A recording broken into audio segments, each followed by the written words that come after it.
Monday, and we're just looking at the Sunday market wrap up and give a bit of an update on a couple of the trades we have been looking at. So the one that we were keen on last week was the pound JPY, and the reasons were we had this weekly downtrend. So you can see up here, weekly time frame, phase 1, phase 2, phase 1, phase 2. So we're looking for the third phase 1. Now, I don't think the full third phase 1 will play out. I think this area here of support is probably going to get market to move back up. But what we wanted to do is see a small move down. And if you remember, we go back to the daily, it's because we've got this double left shoulder ahead and we're looking for a double right shoulder before we get the break. So this trade's been going for some time. The reason we took this trade is this weekly pin bar closed and we're looking for a 50% retracement entry on this pin bar, which we got, which was nice. Price come up and it rolled over not too far outside. So originally we had our stops just up inside the top of the pin. So price got very, very, very close to stopping us out, which sucks a little bit because we had the entry all the way back here.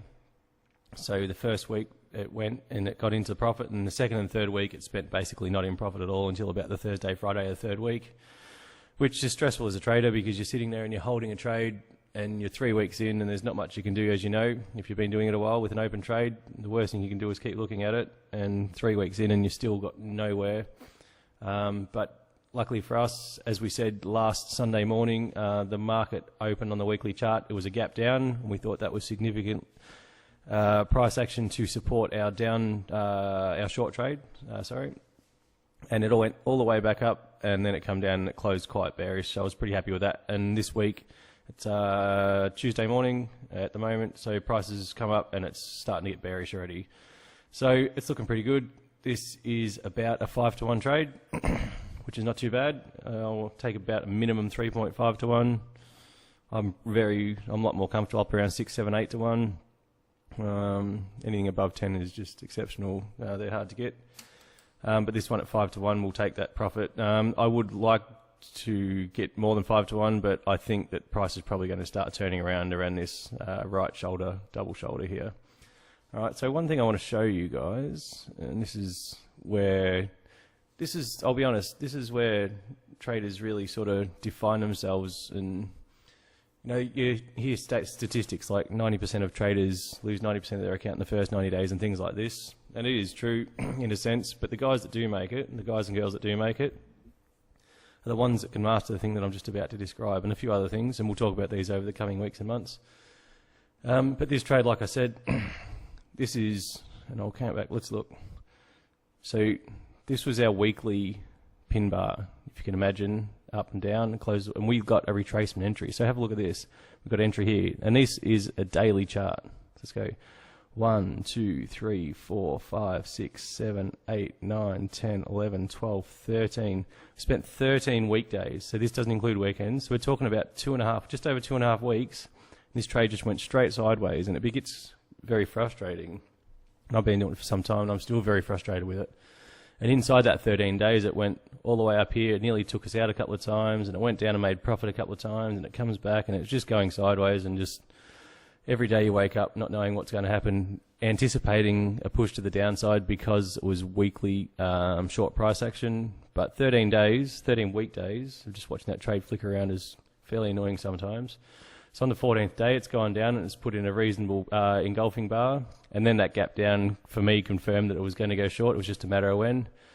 But then still even, so if you look here, this is 50-odd pips to stop loss. So down here at about 120. So it's sort of 2.5 to 1 at that stage, which is not a fairly comfortable position to be in a trade. But then on day, what's that, 14, 15, day 16, it's just a full bullish day again. It goes all the way back up near the entry. So that 2.5% that could be profit is just evaporated again.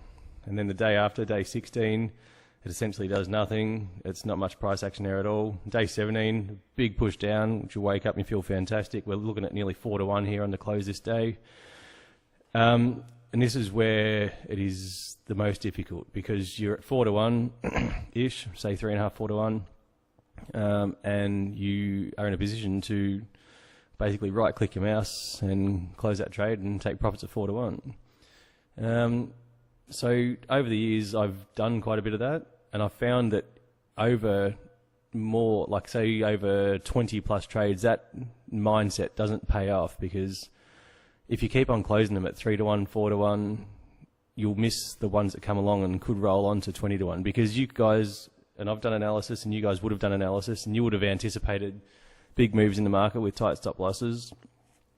And what will happen is you'll get a position and it'll get to a 3 to 1, 4 to 1, and you'll be right, let's take this position off because it's just comfortable to take it off and I want to sleep tonight, rather than toss and turn and wondering what the market's doing. Only to see that the next 3 or 4 weeks your trade goes on to do exactly what you would have wanted it to do and what you analysed it to do, which is go on and make 15 or 20 to 1. And that's even more frustrating. So for me, I've found, even when you do get positions like this, you just got to stick with your analysis and go to your original levels. Okay, and keep in mind that at the moment this trade is sitting at least 4 to 1 today, even this morning.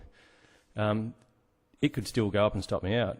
I mean, it's closer to my take profits than my stop loss at the moment, but it could still quite easily just go and take me out. But you need to be comfortable to stick to your analysis, and if this trade stops you out, then this trade stops you out. Even though it's getting close to profits at the moment, you still just need to let it run its course, because if you don't, you're building the wrong neural pathways in your mind and you won't do very well with your risk to reward over the long term.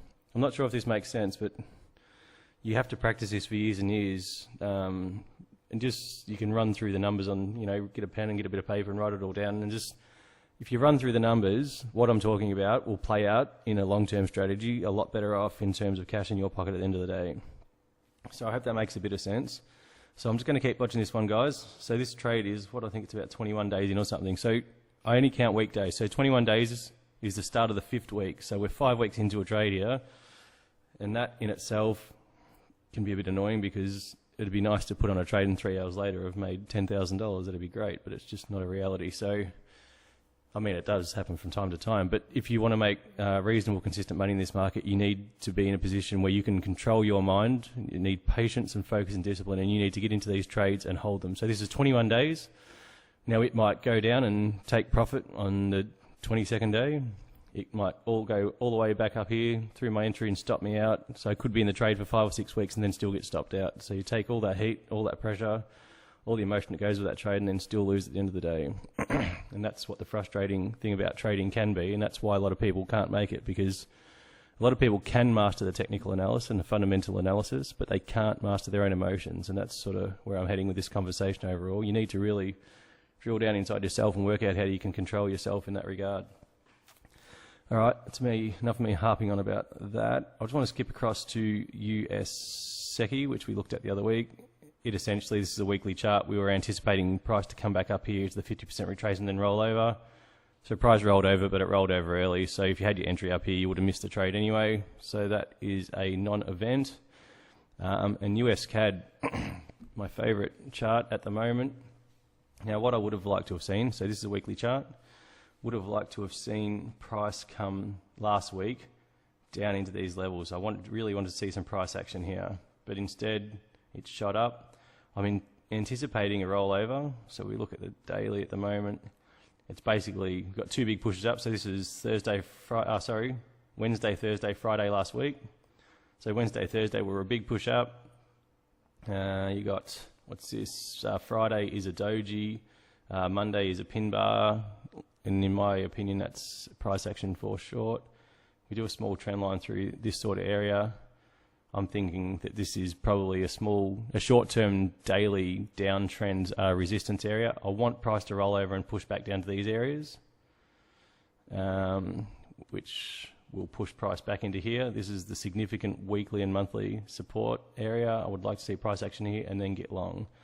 The only thing that I'm watching, because price may not come down to these levels, I won't buy until it comes down to these levels. I won't buy up here anywhere. I think it's premature.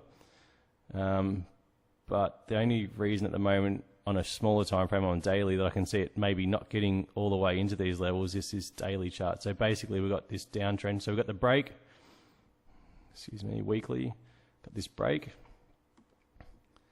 See the break, so we've got consolidation, a break, and then a retest. So let's just go back. Here's that same break. Here's a downtrend on the outside. It's retesting. So here, though, for the first time at the bottom, we've got a left shoulder, head, and a right shoulder. So this high is higher than here. So we've got a higher high, higher low, higher high. I would like to see this rollover, but this could very well break here and come and retest, which would give us a retest of this heads and shoulders neckline, which would be an indication to get long on a daily, back up into these levels. It's just not what I anticipated on a higher time frame. But I will be watching it closely, and I'll make a decision as it comes up. If I do take the heads and shoulders position on the daily, it'll be a much smaller position. I won't have the confidence to load it right up. I would like to see the much deeper retracement on the weekly level.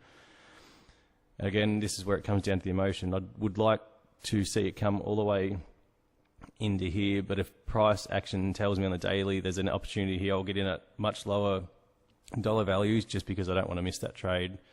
But even with the heads and shoulders reversal, I would still anticipate the market to roll over and come into these levels. There's no reason why it wouldn't come back into these big weekly levels. It's such a strong area. All right, guys, that's basically the market wrap-up for this weekend. Now I'm going to open up some other charts throughout this week so I can give you guys a bit of a broader look at the market overall. The ones that I've talked about are the ones that I really focus on, but I do have a quick look at the other ones as well, and I'd like to keep you guys in a loop on where I think all the majors are heading, just so you guys have got a bit of an idea. All right, guys, I will talk to you next weekend. All right, guys, have a good one. Cheers, bye.